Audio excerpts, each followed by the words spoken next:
Well, for 20 years I used to work with advertisement in Brazil, but nature and science have always been my real passion. So I moved to Patagonia 5 years ago with my family. And the following presentation is a bedtime story I used to tell my kids, Luna and Leo. The odds of life and how grateful we should be. So 13.8 billion years ago, everything that we know, all the matter, the energy, the particles, fit in us in a point smaller than a grain of sand. Our story starts here with the Big Bang. Clouds of dust spread everywhere. Our universe could be reigned by many different physical laws, but the one that got to the top of the list was gravity. So all this dust started to attract each other, 1 plus 1, 2 plus a third, and so on. At different regions of the universe, the first galaxies appeared. Today we know in the observable universe that there are around 100 billion galaxies. It's quite amazing, right? Particles kept attracting each other and formed the first stars. Everything that exists is stardust. Actually, we are stardust. This is quite amazing for me. In one of those galaxies, our Milky Way, not too big actually, with only 100 billion stars approx, in a region of the spiral that is not very glamorous, our sun formed. A small star, actually, not very significant if you compare it with other much larger stars that we can find in the universe. With what was left from the sun that did not collapse into it, some planets formed around this star and started orbiting. One of those planets happened to be at the perfect place, as we call Goldilocks zone. You know the story probably, not too hot, not too cold. At the time, we had a neighbor planet called Theia that happened to collide to the old Earth.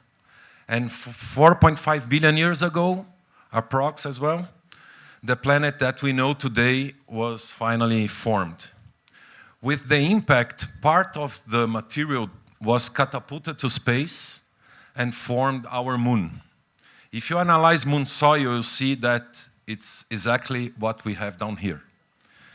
The moon gave us tides and currents, spreading all the nutrients inside these first oceans. As well, with the impact, the axis of the Earth tilted around 23 degrees, and with that, it gave us the seasons.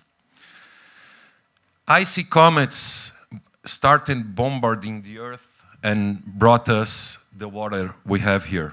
So all the conditions were there. Somehow, still being one of the greatest mysteries, 3.5 billion years ago, in this primordial soup, this very first cell of life happened to be.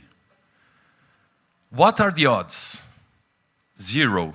But, you know, in this insignificant piece of rock that happened to be in the right place with the right conditions, life as we know really began. Life thrived inside the oceans. We had plants, microorganisms, and larger animals everywhere. We got to a point that evolution gave us the opportunity to one of those fishes to come out of the water. At that time, plants had already been outside producing oxygen. Life was everywhere. We made it. But wait. For 4 different times, during millions of years, life developed and suddenly we had a mass extinction. Life was really trying hard. And then around 250 million years ago, once again, life was really blooming everywhere. These huge animals, these huge reptiles, the dinosaurs, ruled the world.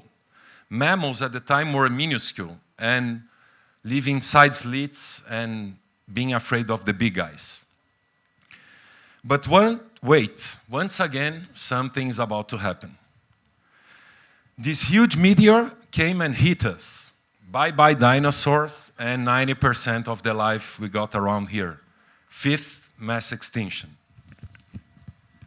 Again, come on, give me a break, life said. Well, but with that, mammals were finally freed from the big guys and starting evolving and finally dominated the world. Once again, evolution gave us a push. From small mammals to primates. One of these primates decided to come down a tree and try to walk, freeing their hands.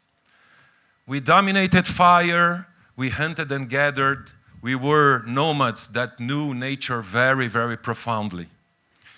Then we discovered agriculture, first cities were born, technology developed, we went to the moon, we invented the internet, planes and boats took people really everywhere.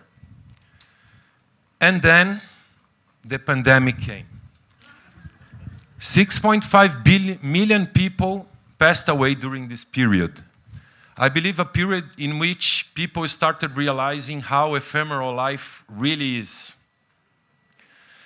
And now, here we are. Have you ever thought that from this first living cell to ourselves, the chain has never been broken, even once? None of our ancestors had a reproduction problem or died before having kids. None of them. We are the very last leaf of the genealogical tree.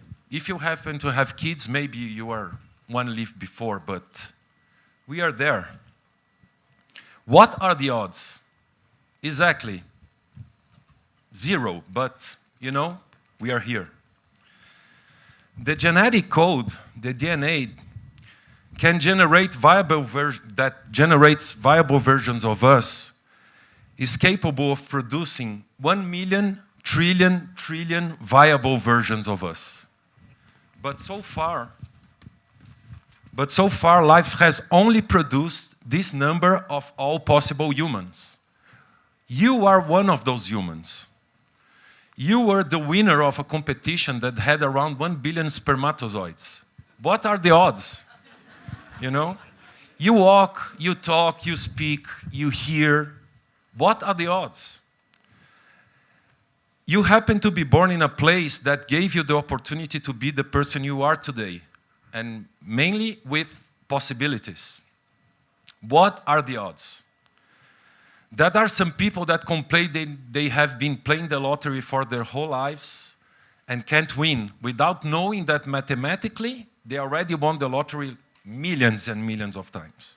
It's amazing. So we are the luckiest humans that ever lived. We were not supposed to be here. We are lucky to have been born at this time. We are alive at exactly the right time to change everything for the better. So we have to regenerate, we have to reconnect, we have to love, and probably the most important, we have to relinquish. We have to let go, you know, as you said, Andres. So I believe it's a moral and ethical duty for us to give back. And let's enjoy the greatest gift that was given to us with a lot of gratitude. Thank you very much.